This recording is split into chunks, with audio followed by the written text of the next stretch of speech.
This video brought to you by JadedPainting.com. If you need your miniatures painted to a tabletop standard, check out JadedPainting.com.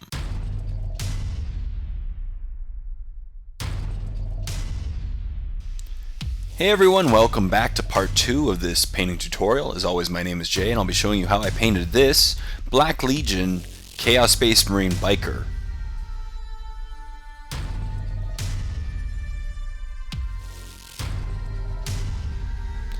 So I continued on all of the silver metallic areas by giving them an overbrush or dry brush depending on which area of Iron Breaker, the first silver layer color associated with Lead Belcher.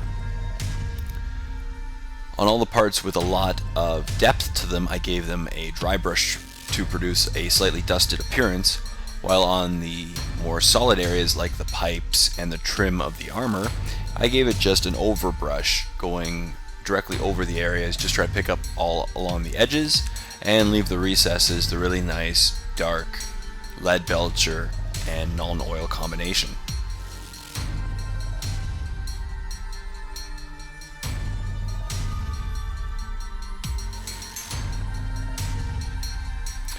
When the silver metallics were done, I started on all the gold areas of the model with Balthazar Gold, a really nice dark gold color that is a base color from the Citadel range.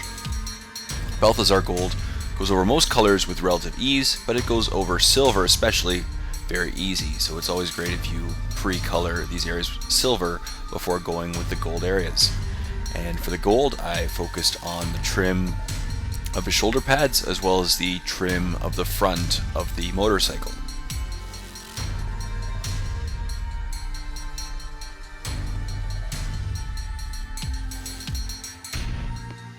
And as you can see here, I'm also painting the skull on the very front of the motorcycle as well as I believe on his backpack with Balthazar Gold. As with the other base colors, make sure to do a very nice even coat before proceeding to the next step. Especially with your gold metallics, you always want to make sure nice even coverage and that the pigments aren't showing too terribly.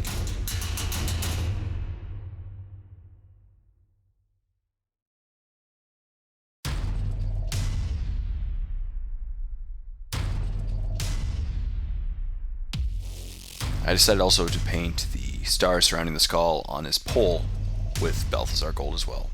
And then I gave all of these gold areas once again a Nuln Oil shading.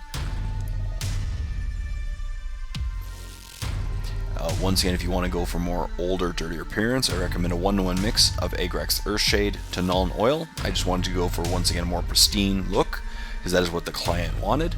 So I just gave it a Nuln Oil shading.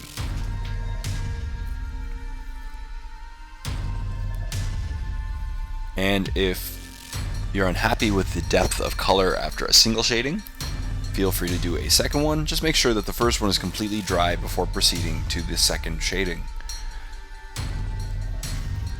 When the shading was dry, I gave all of these areas an overbrush of Gehenna's Gold, a really nice, warm, reddish gold that is the first layer color once again associated with Balthazar Gold. And what I really love about Gehenna's Gold, it really does warm up all the gold areas, and you want to leave the recesses once again the dark Balthazar Gold.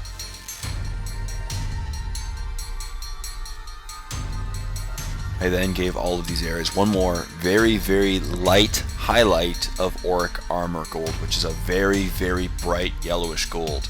And so for this highlight, I just focused on the areas of the model in which the light source, in this case my lamps, would be hitting. That way I know which areas to focus on for the Auric Armor Gold. I then painted his seat Administratum Gray.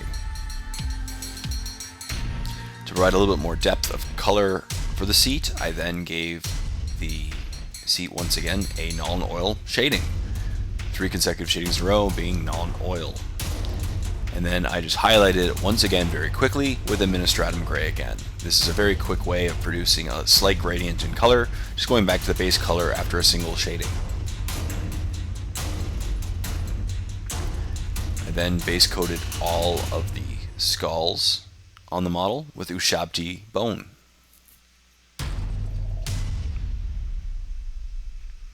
Ushabti bone tends to be a thinner color, so I recommend doing 2 thin coats over these areas as opposed to a single thick coat. That way you can prevent brush marks from showing. And when the base coat was done, I gave it an Agrax Earthshade. That way it would provide a lot of depth of the shading in the skulls and produce a really nice older appearance.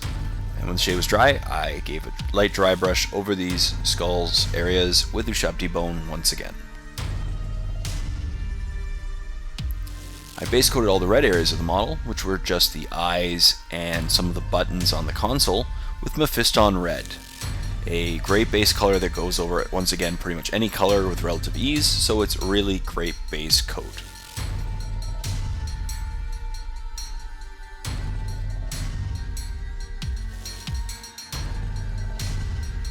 As you can see here, I painted the entire console center part with Mephiston Red.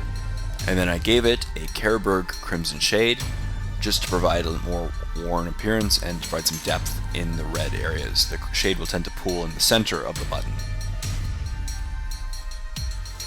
I then highlighted all of these areas with Evil Sun's Scarlet. For the eyes, I just focused on the very centers of the eyes, and for the console, I focused on the perimeter of the console, leaving the shade in the center. And then I gave the eyes again one more slight dot in the very center of them with Wild Rider Red and a white dot in the corner of each eye. And that's it. You now know how I painted up this really cool Black Legion Chaos Space Marine biker. For the base, I just used sand and then did a gradient of browns, and the client wanted a green ring around the base, so I used Warboss Green, the equivalent to the old Goblin Green. Overall, I think it turned out really cool. I really hope you liked this painting tutorial. Please like the video, subscribe to my channel if you already haven't done so, and leave comments in the comment section down below. It really does help a lot. So until next time, this is Jay saying, happy painting, everyone.